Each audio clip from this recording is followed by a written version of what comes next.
Kita sa videong ito na nakunan kagabi ang isang oil tanker na nakaparada sa harap ng isang bahay sa Scout Castor, Barangay Sacred Heart sa Quezon City.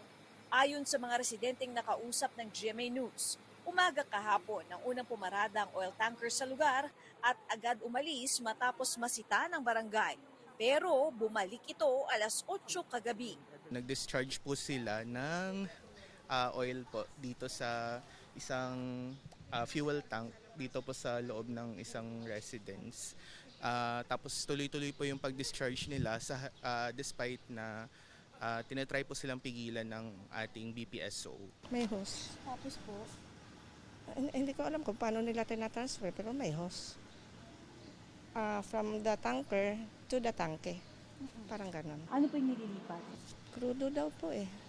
Pero nag-aamoy kami dito kagabi ng gasolina. Hindi ko alam kung crudo or gasoline, pero ang dinig ko lang diesel. Sabi ng barangay, base sa pakikipag-usap nila sa driver, humigit kumulang 20,000 litro ng diesel ang karga ng tanker na pang personal na gamit umano.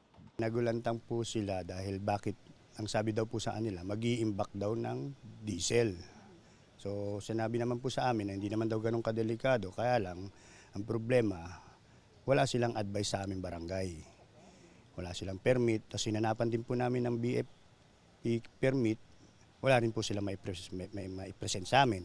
Dahil hindi mapigilan, humingi na ng tulong ang barangay sa Quezon City Police at Bureau of Fire Protection of BFP. Dito pa lang daw sila tumigil sa pagsasalin. Ikinababahala ng mga residente ang insidente. Pwede ho kayong magkasunog kasi sila po dyan, nagwe-welding. Minsan nag-aamoy varnish kasi dito lang kami nakatira. And siyempre, bahay namin, light materials. May naninigarilyo. Hindi natin alam kung ano mangyayari pag aksidente na. Siguro natatakot na mawala ng tumaas ang gasolina at diesel, di ba? So yun, kaya lang, incidential to. Takot po ba? Sobrang takot. Kasi kahit yosi lang ang ibato mo doon, di ba, sasabog yan. Kasi nakalagay doon sa tanker, di ba, 50 feet, ganon. Di ba nakalagay yun?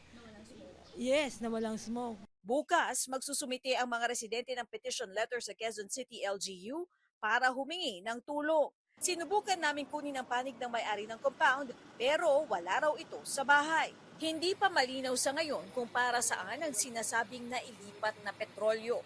Pero nauna nang sinabi ng Department of Energy na ang pagbili ng petrolyo at paglalagay sa fuel-grade drums ay pwede kung para ito sa mga consumer na kailangan ito sa operasyon, tulad ng fishing vessels at marine equipment operators, mga ospital at ibang pasilidad na gumagamit ng generator sets, telecommunications facilities, at mga negosyong mayroong lehitimong operational requirements.